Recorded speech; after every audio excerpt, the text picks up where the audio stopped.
15. Bruce Jenner's sex change, the Kylie Jenner lip challenge, and the Mayweather-Rich Pacquiao fight are one of the most discussed topics on social media. What people don't know is that there's a lot of things going on around the world right now that people are not aware of. Today, we have a small number of population that are aware of bigger issues that are happening around the world. Looking at the bigger picture, we're all being a part of this world, and we should be able to help out each other when we need.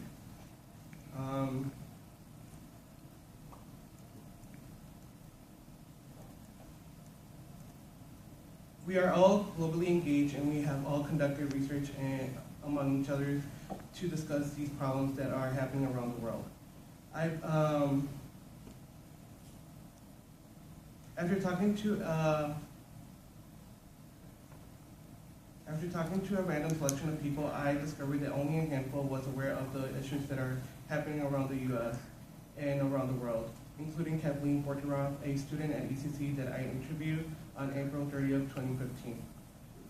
We should use social media as a way to get involved with the world and not to know the latest gossip on Hollywood.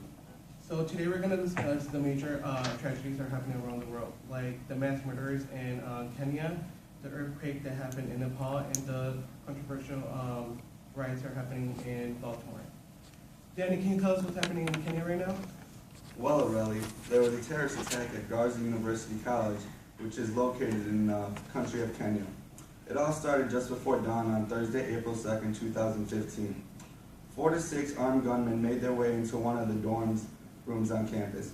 According to New York Times, which I visited April 26, 2015, 147 students were killed execution style. The terrorism group responsible for this devastating attack is known as Al-Shabaab, one of the most violent franchises of Al-Qaeda. The gunman ran through the dorms, separating Muslims from Christians and killing the Christians. It is said they separated the students by asking them trivia questions such as, what is the name of the Prophet's mother, or what is the name of his wife? Students who couldn't answer the questions were killed on the spot. Kenya remains in the crosshairs of the Shabab, the Somalian terrorist group that immediately claimed responsibility for the attack just hours after. According to Chicago Tribune, which I visited April 27, 2015, Al-Shabaab has been responsible for 312 deaths in Kenya prior to this terrible attack. The mass attackers were all ruled dead as the Kenyan military and police force cornered them at the top floor of one of the dorms. Only an hour after the attack, Al-Shabaab released a video which pictured Muhammad, who was allegedly to be the Al-Shabaab leader. In the video, he took responsibility for the attack. He said, the Christian government of Kenya has invaded our country. He also said the university was targeted because Garissa College is educating Christian students in a Muslim land under colony. President of Kenya, Yoweri Kenyatta, said a reward of $220,000, which is $1 million in Kenya, will be given to anyone with the whereabouts of Muhammad. Terrorism that happens in Africa basically goes unnoticed here in America. Only short news clips were showed on popular news stations such as ABC, CBS, and NBC. But if it would have happened here in the States, it would have been talked about for weeks, if not months. Now that we've talked about some terrible deaths in Kenya, let's take it back to the news desk where Ashley will inform you about a larger scale of deaths in Nepal. Thank you, Danny. While it is peaceful and peachy here in Elgin, that is not the case for the country of Nepal. On April 25th, an earthquake with a 7.8 magnitude has struck the small country, according to an article on NBCnews.com, last updated on May 2nd, 2015. According to the same source, this deadly disaster has taken more than 7,000 lives and have injured 14,000 more. Nepal is made up of little villages scattered around the country with little to no roads to even access them. So when the earthquake hit, landslides made it even more impossible to gain access to the people of these towns. An article in the New York Times written by Thomas Fuller and Ellen Berry on April 28, 2015, provided a statement from the chief bureaucrat in Garka district, Udab Timosina, stating that rescue crews were unable to even distribute relief because they are confronted with 8 to 10 landslides between one village and another. Because of this, the death and injury toll may be much higher than what is stated. Among the people who have survived, they are still struggling.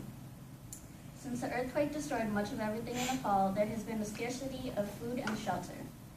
According to the source previously stated on NBCNews.com, Finance Minister Ram Sharan Mahat is asking for tents, tarps, and basic food supplies. There are many organizations that are willing to help the people of Nepal. The Red Cross has committed to donate $1 million and placing disaster specialists in Nepal to help provide emergency assistance. Another organization you can donate through is UNICEF, who specializes in helping children. Even Facebook has provided a way to donate by going to facebook.com/Nepal earthquake support. Instead of using the internet as a way for entertainment, you should use it to help the ones that are in need. Having discussed the Nepal disaster, let's head on over to Billy, who will discuss the matters going on in Baltimore. Great. We are definitely live out here in Baltimore. It is absolutely crazy over here. How all this began was due to a young African-American child that lived, well actually a teen, who lived in Baltimore, Maryland, that I visited. I visited all this on HuffPost.com on May 2nd. Basically, Freddie Gray died in police custody while being transported. He fell into a coma while being transported as a result of injuries to his neck and spine. Protests and riots began everywhere, as you can see. Everywhere, including parts of the city, which also made the city go into a curfew. The city was on curfew from 10 in the morning it was 5 in the morning to 10 at night, and no one can be out. Freddie's death going viral is what caused all the riots and all the talk about in Baltimore. On an article I read on USA Today that opened on May 4th, 2015, it said that over 20 police officers have been injured, at least 250 people have been arrested, and thousands of police were deployed. And a state of emergency was declared in the city limits of Baltimore as well. The Baltimore riots are an important area of awareness, but now back to the news station with Ariel and Ashley. Thank you.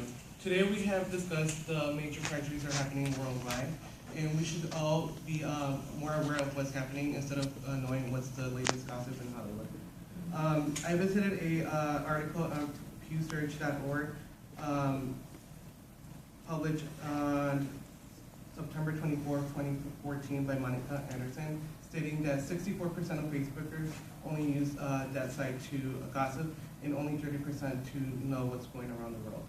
So instead of wondering who won the fight or what's the challenge, we should all take awareness of what's happening around the world. Thank you guys.